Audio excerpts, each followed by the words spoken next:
Hello, hello, I'm Casey. And I'm Fallon. And this is Render the Darkness.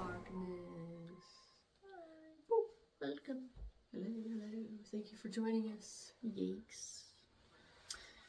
Fun fact, starfish don't have bodies. It's true. Considered their whole body is considered their whole body is considered a head. Oh, okay. It is. All right. There's a couple other ones like sea urchins and sand dollars. They don't have bodies. They're classified as just a head. They're just sea heads. Or sand heads. Oh, that's funny. I don't know, for some reason, I'm not going to say it. It's classifying you as just a head. See if it takes off.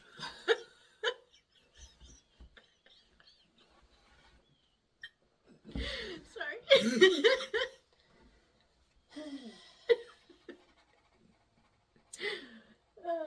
We gotta find an app that can do that, and all you'll ever be from this point forward is just a floating head next to me.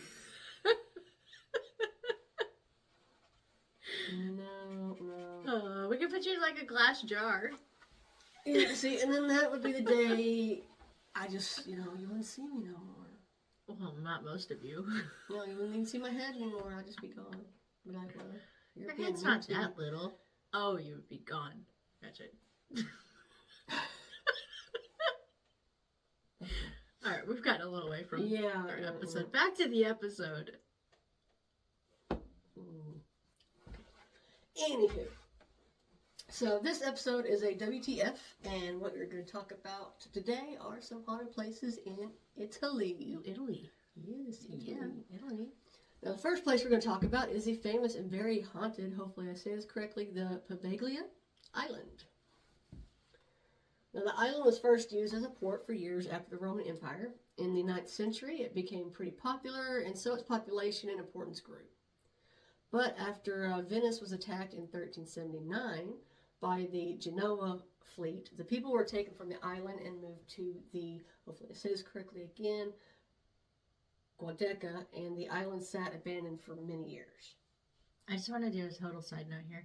I love when she does cases from other countries because I love watching her pronounce the words. It's my favorite.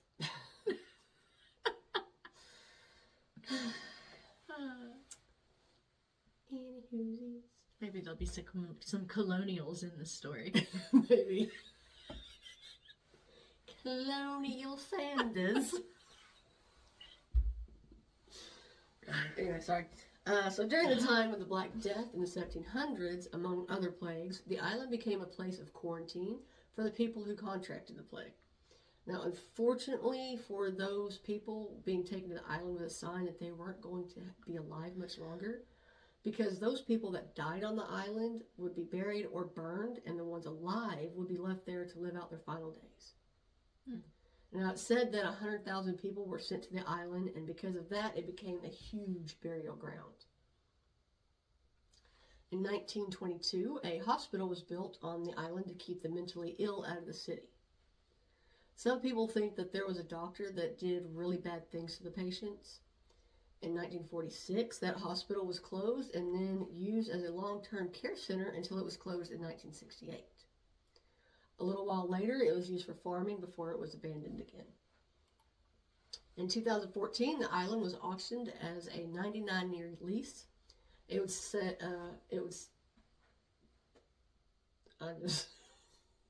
Where'd you go? I don't know. Welcome back. It would stay, It would stay the property of the state to help raise money. It was hoped that a hotel would be built, but it wasn't, and the island was abandoned again and closed to tourism, and it's still closed to this day. Now, in August of 2025, hopefully I say this correctly. Venetian, thank you. Civic Group was able to get the 99-year lease, and they plan to turn it into a public park for residents. They do plan to build docks and allow anyone to visit the island at some point. Now, if you do want to take a closer look, you can book a boat tour that goes right by the island, or if you would rather do it yourself, You can take a boat up to the island. Just know that it is illegal to step foot on the property without a permit.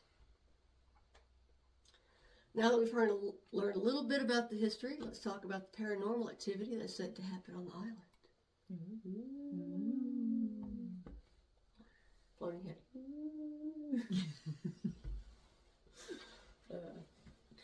I'm just going to guess ahead of time. Is there a lady in white? Maybe. Now, talk of the island being haunted started soon after the Black Death. Because so many people had suffered there, many people believed that their souls never left. Now, it's claimed that people would hear phantom coughing and voices talking in the distance. Some said that they felt something touch them, but when they looked to see who or what it was, nothing was there. There are people who say that bells in the bell tower will go off by themselves, and that anyone who steps onto the island would instantly feel a sense of heaviness and sadness. That sucks. Now, earlier I talked about the doctor. Mm-hmm. Well, apparently he still haunts the island. Uh-oh. Yeah, when he was alive, people thought that he would experiment on the patients trying to find a cure for the mental illness and would often perform lobotomies. The legend says that he went mad one day, climbed the bell tower, and jumped, falling to his death. And people have seen his spirit at the tower more than anywhere else on the island. The hospital is believed to have many spirits roaming the halls. People have heard screams and whispers echoing throughout the building. Others have heard heavy footsteps, children laughing, and some have even seen shadows walking through the hallways.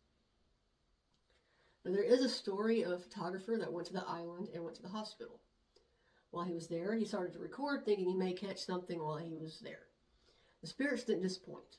Not long after he started walking through the halls, he started to hear a woman singing in a really sad tone. He claimed the voice followed him until he reached the corner, and when he turned, the singing stopped. Now, there have been sightings of a woman in white who walks the grounds of the island in a torn gown. There have been sudden drops in temperatures in the area, and some have had their clothes grabbed and pulled by ghostly hands. I'm going to do a case one of these days, or I don't know if I'm going to do a case, but I'm going to look into why every haunting has a lady in white or a version of a lady in white. It doesn't matter where you do it, doesn't matter where the case is located, what kind of a haunting it is. 9 out of 10 times, there's a lady in white. Yep. There's got to be a reason why. Like, that's got to be symbolic to something somehow. I don't know. I haven't looked into that. Some paranormal researchers have claimed to have recorded soft voices and screams. Now, there is a place on the island that has become known as the Silent Fields. People believe that spirits that have been buried long ago roam through the fields. There's a strange heaviness, and for some reason, it remains eerily silent. People have seen other apparitions wearing old, tattered clothes, wandering around like they're looking for something or for someone. Now, one story about the fields is that there was a group of friends who set up camp for the night. They were talking around the fire when they seen faint flickering lights in the distance. They assumed that there were other people out there, so they went to go look. When they got close to the lights, they disappeared. The group of friends didn't see anyone else, so they headed back to their campsite. And when they got back, their fire was out and their stuff was scattered all over the place, like someone had been there looking for something. Another story talks about a woman in the water. The story says that there was a fisherman that was out fishing and his boat came close to the island. When he looked in front of the boat, he seen a woman just below the water surface with her hand reaching out to him. Terrified, the man went back to town and would later find out that there had been other fishermen with the same encounter. There's also a legend about a figure known as the Keeper of Souls. That's not good. It said that it is the guardian of the spirits, and it usually described as a shadow in the darkness, and the only ones to see it are the ones who, quote, challenge the island's eerie silence. So kind of like the Grim Reaper. Yeah, I guess so. Now, the story of how the keeper came goes all the way back to the plague. There was a gravedigger on the island that believed he had to protect the souls of the dead from the living. Oh. So, when he passed away, his spirit stayed on the island to continue his calling. That makes sense. Yeah, maybe he turned himself into a Grim Reaper. Maybe. Once he died. Yeah. Okay, so the next one, or the last one, that we're going to talk about is called The Evil Tower, Castello di Papi. I feel like I've heard that one before. Really? Mm-hmm. I feel like I have. Maybe. I feel like it was in a movie I saw once. They may have made a movie about it. I think I saw a movie. I could be wrong. Let's hear the story so I can No worries. confirm or deny. Okay, now this one isn't very long, but I thought it was pretty interesting. Now the castle is located in Poppi, Tuscany, and has been kept in really good condition since the 13th century. Now it was said to belong to the most powerful man in Poppi at the time. The man took a wife named Matilda, and the story says that she was one of the most beautiful women around. Other men noticed how beautiful she was too, but none of them dared to speak to her because her husband would hand out pretty harsh punishments just for looking at her. Now, her husband was called away a lot due to military and political affairs, so his wife would often be left alone at the castle for weeks at a time. That's sad. Yeah. Now, after a while, she started to get lonely, and her father had arranged the marriage, so she didn't really love her husband, but she would rather have him there to keep her company. Yeah, nobody wants to be alone. It's human nature. Now, as the days passed, and her husband was still not back, she decided to bring other men into their home. Oh, that's not. No, you can't do that. No. Now, she had a pretty good life at the castle. She had anything and everything she could ever want. So she knew that if stories got out about her male suitors, she would lose the comforts she had grown accustomed to, and even worse, she would lose her life. She would lose her life? Like he would kill her? Yep. Oh, shit. So she hatched a plan to where she would be able to have as many men as she wanted without anyone ever knowing. How'd she do that? I shall tell you. She would have the men come over, and they would spend the night together, and just when dawn was approaching, she would have them use a safe passage in the basement, telling them that they could get out that way without anybody seeing them. Was it really a safe passage? Or was she having them waited? Now, unfortunately, what those men didn't know was that the passage only went to a dark tunnel full of hidden dangers that included pitfalls full of spikes and sharp blades. So she was killing them. Oh, shit. That's terrible. Yeah. Now, the pits were deep enough that no one would be able to escape. So the men would be impaled and die in the pits alone. Okay, so here's my question about that kind of a system, okay? Because this is giving me very, what's his face? He always wore the bomber hats. Oh. The what? The killer. He always wore the bowling hats. He had a hotel. H.H. Holmes. Yes, H.H. Holmes. This is very H.H. Holmes vibes, but even in that case, how many men can you kill before, A, people start noticing that the men going in there aren't coming back? Because surely they told somebody. Like, not all of these men didn't say anything about what they were doing to anybody. Yeah. You know? So at some point, eventually these people should have been reported missing, or at the very least gone noticed missing. So how long is this really something you can get away with? Not long, I'm sure. Because, you know, he had a great system for his hotel, too. Oh, yeah, man. That place was crazy. Did we ever do an H.H. Holmes? We did not, because we were trying to stay away from the more popular. Yeah, I think I was thought about doing it, and like you said, I know we were wanting to kind of stay away from those, but I think it was also going to be really, really long. Yes, it was going to be really long, because it was going to be like a 3-parter, I think. Yeah. Because it's a very interesting case. We may have to do a coin flip and do it anyway, just because I don't want to say a fun case, but it's a pretty interesting case. Yeah, it's definitely interesting. Like, I have a video game on it. I'm not going to say the name of the game because, you know, not sponsored and I don't want to get in trouble. But the game, every time I play the game, it makes me want to do a case on H.H. Holmes. Understandable. Okay, so eventually the Poppy's people started to notice the number of young men disappearing at an alarming rate and quickly linked them to Matilda. I figured it wouldn't take long. Now the people stormed the castle and grabbed her, and with only a few guards there was nothing that could be done to save her. They took her to the top of the tower and walled her in while she was still alive. Ew, you know, that was pretty common practice back then. It was. That was a pretty common way to eliminate your problems back then, I think. Yeah, it's just crazy that they would wall them in, because you'd be going by there and be like, help. It's not funny. It's not. I'm pretty sure whatever they used to wall them in, like, was probably soundproof because it's probably concrete, right? Concrete or brick, whatever they had back then. I would assume that would be pretty.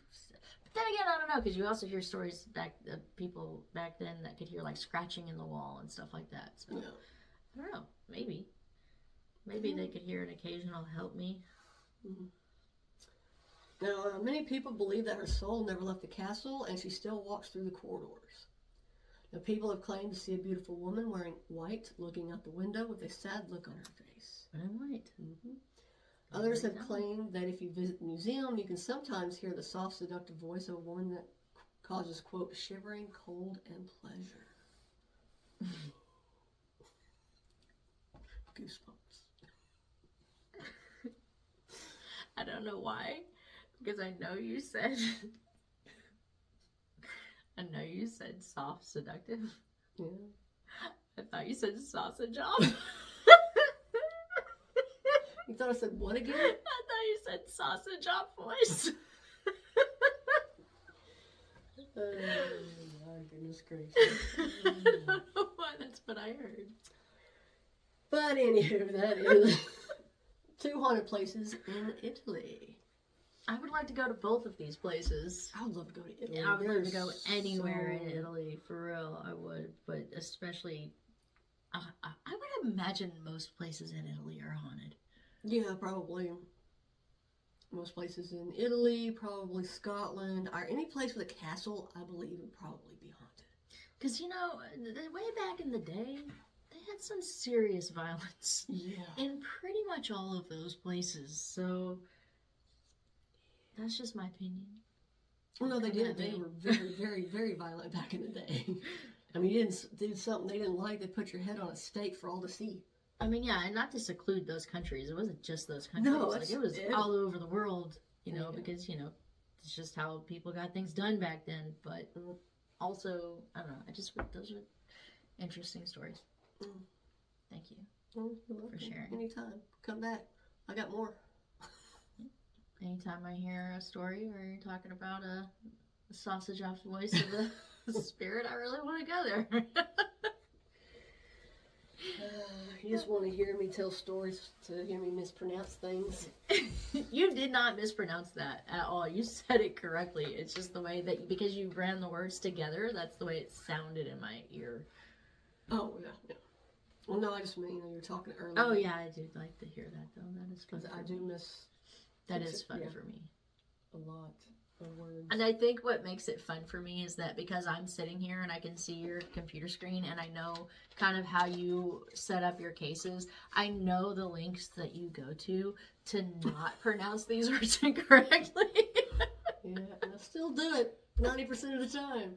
The struggle is real. Which what I probably need to start doing is, before we go to record, open it up and reread it.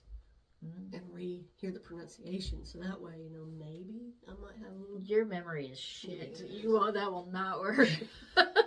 Well, anywho... And I've seen you try to do that on cases before, and it actually messed you up worse when you came down to actually reading the case.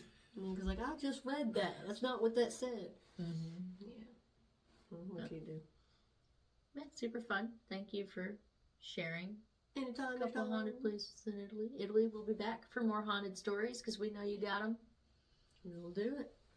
Other than that, thanks for hanging out with us, guys. We hope you enjoyed this episode. And if you did, if you could like it, share it, subscribe, comment. It really helps us out. Yeah. Even if you didn't like it, comment that too. Sometimes I get a kick out of the positive and constructive feedback that we get. What'd that one person say? If faces only a mother could love, or even your mom doesn't like your faces, or like nobody cares. Like why you shouldn't show your face or something like that. Only your mom cares. Like nobody cares about your mom. Something like that. That was hilarious. That was funny. But you know, each to their own. My point is, like, you know, even those can give us a little bit of a laugh. So. No, sorry if you keep hearing thuds. I keep hitting the desk. Sorry.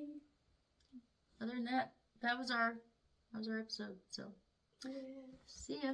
Bye. Bye.